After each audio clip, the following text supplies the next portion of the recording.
Hey guys, so I finally have some lavender. So my goal is never to buy lavender again, so that means I'm gonna be propagating this once.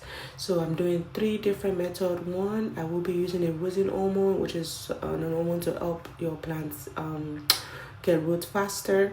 And then 2, I will be growing some without the hormone, and 3 will be to just grow it in water.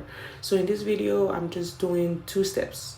The first 2 steps. So one is with a rooting powder, which is what you're watching right now, and I'm doing it with up to 4 cuttings, and then I will do a single cutting of one without the rooting hormone.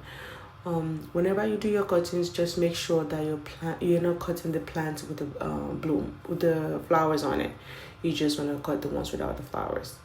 But yeah, so this is the ones I have 4 without the hormone, with the hormone, and then this is the one without the hormone. Thank you. See you in 2 weeks.